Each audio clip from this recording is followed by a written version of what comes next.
ছিল সেই মেয়েটাকে জড়ায় ধরে আছে, হাজবেন্ডকে মারা হচ্ছে প্রতিনিয়ত। এবং আমরা যখন গেলাম তখন ওই চারপাশ থেকে আবার হায়নার মতো সকল হাতগুলো এগিয়ে আসছে। তখন আমি মৃদু পায়ে আমি আমার গায়ে একটা পাঞ্জাবি ছিল, সেই পাঞ্জাবিটা মেয়েটার উপর গায়ের উপর দিয়ে দিলাম।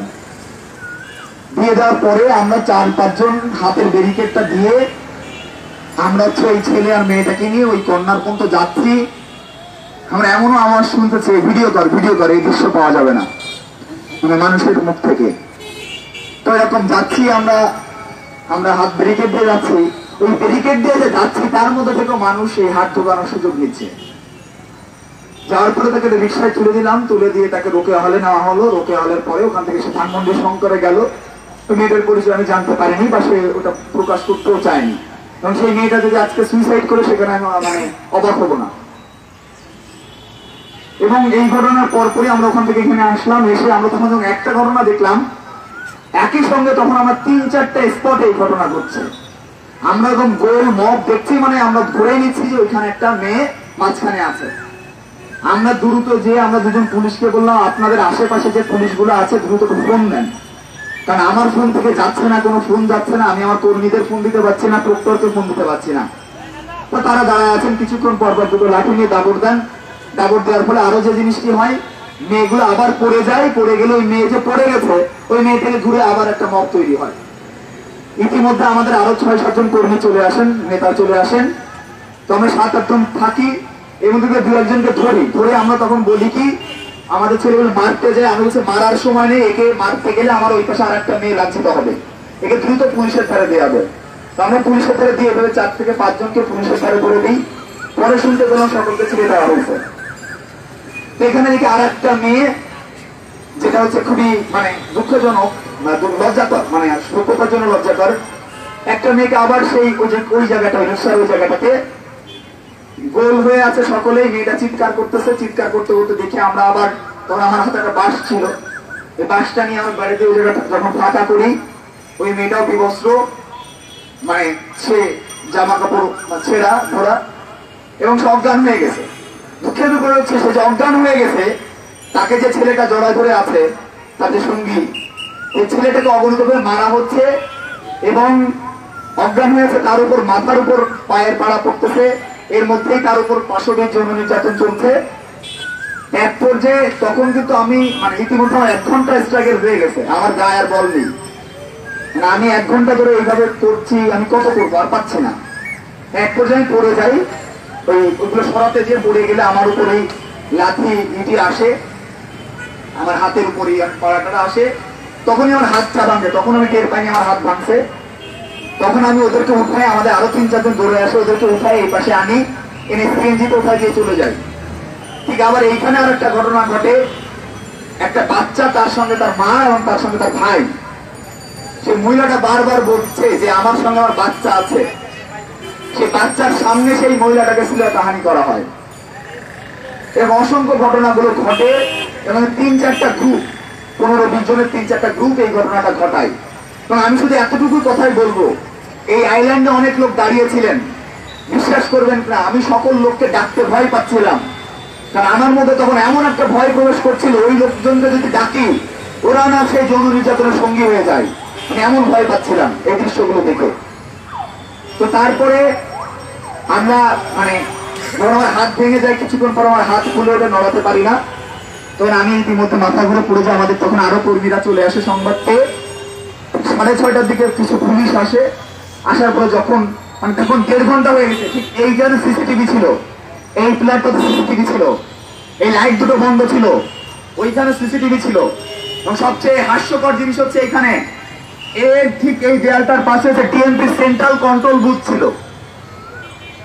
ওইখানে পুলিশ, এখানে সেন্ট্রাল কন্ট্রোল বুথ, এইখানে সিসিটিভি, ওইখানে সিসিটিভি, এই পুরো টিএসসি 19টা সিসিটিভি ছিল। 1-2 মিনিট না, 1.5 ঘন্টা ধরে এরকম যৌন নির্যাতনের ঘটনা ঘটে। 6:30টার সময় তার পুলিশ আসেন এবং আমি যখন প্রক্টর স্যারকে ফোন করি, আমি অসুস্থ, ওখানে যাই, আমার হাতে বরফ দিয়ে এবং মাথায় পানি টানি দেয়।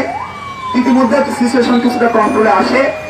তখন প্রক্টর স্যার বলেন, স্যার এরকম, আমি যখন প্রক্টরকে কাঁদতে কাঁদতে বলি যে স্যার আমি লিটন বলছি, আপনি দয়া করে যত দ্রুত সম্ভব কিছু পুলিশ টিএসসির গেটে পাঠান।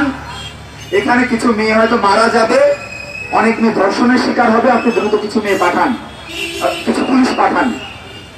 তখন প্রক্টর বলেন যে ওই গেট তো খোলা থাকার কথা না, এখানে তো পুলিশ থাকার কথা। বাংলাদেশের সর্বোচ্চ বিদ্যাপীঠ ঢাকা বিশ্ববিদ্যালয়ের প্রশাসনিক নিরাপত্তা প্রধান তিনি বলেন এই গেট তো খোলা থাকার কথা না।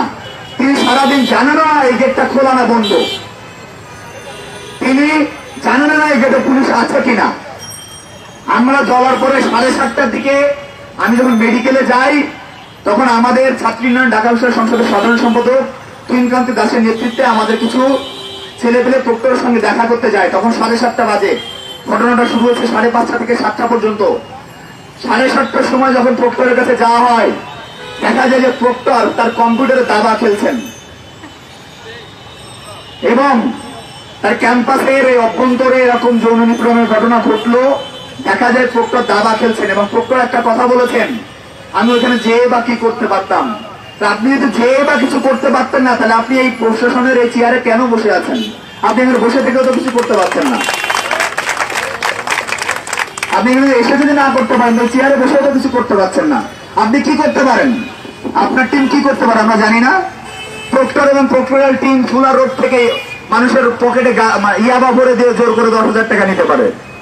ক্যাম্পাসে যত চার দোকান, রিক্সার দোকান আছে, সেখান থেকে 50 টাকা 100 টাকা নিতে পারেন। আমরা জানি না কি করতে পারেন। আমরা এটাও দেখেছি, যখন অভিজিৎ হত্যাকাণ্ড হলো, হাস্যকর ভাবে অভিজিৎ হত্যাকাণ্ড হলো, এখানে কোনো ব্যবস্থা না নিয়ে তিনি কি করলেন, টিএসসি যেখানে ছেলে পেলেরা আড্ডা দেয় সেই চায়ের দোকানগুলো তুলে দিলেন। মানে এই ধরনের হাস্যকর পদক্ষেপ তিনি গ্রহণ করেন। এটা হচ্ছে বাংলাদেশের সর্বোচ্চ বিদ্যাপীঠের অবস্থা। এবং তিনি অকপটে একটি কথা স্বীকারও করলেন যে আমি পুলিশকে বলছি, পুলিশ শোনে না। তখন আমার সাধারণ সম্পাদক বললেন, স্যার এটাকে আপনি অফিসিয়ালি বলছেন যে ঢাকা বিশ্ববিদ্যালয়ের প্রক্টরের কথা পুলিশ শুনছে না? হ্যাঁ, আমি এটা অফিসিয়ালি বলছি। তিনি এই ধরনের কথাও বললেন। তো এই ধরনের অবস্থা বিরাজ করছে। তো কালকে যে ঘটনাটা ঘটেছে, কারণ আমরা এখানে সভা সমাবেশ করছি, আমার হাত ভাঙছে, এটা কোনো ব্যাপার না। বিষয়টা হচ্ছে যে মেয়েগুলোর প্রতি এরকম আচরণ হয়েছে, এই মেয়েগুলো আগামী 8-10 বছরে, এমনকি সারা জীবনও তারা স্বাভাবিক হতে পারবে না। হ্যাঁ, তো আমি জানি এখন কি করা হবে। এখন এই জিনিসটা পরিষ্কার, এটাও ভুলে যাবে না কি করা হবে। আমাদের বারবার যেটা করে আসছি, আমাদের কি করা হবে, বিকাল থেকে এই অঞ্চলে মেয়েদের প্রবেশ নিষিদ্ধ করা হবে। বহিরাগত তত্ত্ব দিয়ে সাধারণ মানুষের ঢাকা বিশ্ববিদ্যালয়ে দেখার যে অধিকার, সেটাকে বন্ধ করা হবে। কিন্তু যারা আসলে মূল আসামি, যারা হচ্ছে এই ঘটনাটা ঘটানোর জন্য দায়ী, তাদেরকে কোনো বিচার করা হবে না, বরং ক্যাম্পাসকে রক্ষণশীল করে ফেলা হবে। বলে দিলাম, এটাই করা হবে। আমাদের এই ঢাকা বিশ্ববিদ্যালয়ের যে স্বাভাবিক পরিবেশ, সেই পরিবেশ দিন দিন নষ্ট হয়ে যাচ্ছে। এখানে এই ধরনের ঘটনা ঘটছে, অথচ আমরা কোনো পদক্ষেপ নিতে পারছি না। এবং আরো ঘটনা হল, কিছুদিন আগে ঢাকা বিশ্ববিদ্যালয়ের নাট্যকলা ডিপার্টমেন্টের চেয়ারম্যান, মানে কুখ্যাত চেয়ারম্যান, তিনি একটি যৌন নির্যাতনের ঘটনা ঘটান। দুঃখের বিষয় হচ্ছে সেই ঘটনাটা এখনো ধামাচাপা পড়ে আছে, এরকম ঘটনা অহরহ ঘটছে। তো আমরা এই ঘটনাটা অবিলম্বে বিচার এবং শাস্তি দাবি জানাই। এবং এই প্রতিরোধ যেহেতু আমরা ছাত্র ইউনিয়ন তরফ থেকে করেছি, ছাত্র ইউনিয়ন বলবো না, আমরা সাধারণ শিক্ষার্থীর তরফ থেকেই করেছি। তেমন মনে হয় না ঢাকা বিশ্ববিদ্যালয় প্রশাসনের শুধু শুধু গভর্নমেন্টের পাবলিক ট্যাক্সের টাকা নষ্ট করার দরকার আছে। তো তারা সকল প্রশাসন দরকার নেই, ছাত্ররা এই ধরনের দায়িত্ব নিতে পারবে। এই তোল বিভাগ, এই ভাগ ধরনের প্রশাসন আমাদের আর দরকার নেই। একই সঙ্গে এখানে যে পুলিশ কর্মকর্তারা ছিলেন, তারা সিসিটিভি লাগাইছেন 19টা। আমি শুনলাম আজকে 19টা সিসিটিভি, 2-3 প্লাটুন পুলিশ, এবং তারা এই কাজগুলো করেন। তার সামনে অভিজিৎ খুন হয়ে যায়, তার সামনে মা বোন মানে ধর্ষণের মতো শিকার হয়, তারা কিছু করতে পারেন না, 1.5 ঘন্টা পরে উপস্থিত হন। এটা হচ্ছে বাংলাদেশের চিত্র। সময় এসেছে আমাদের প্রতিরোধ করার, প্রতিবাদ করার। অনেক হয়েছে। ধন্যবাদ সবাইকে।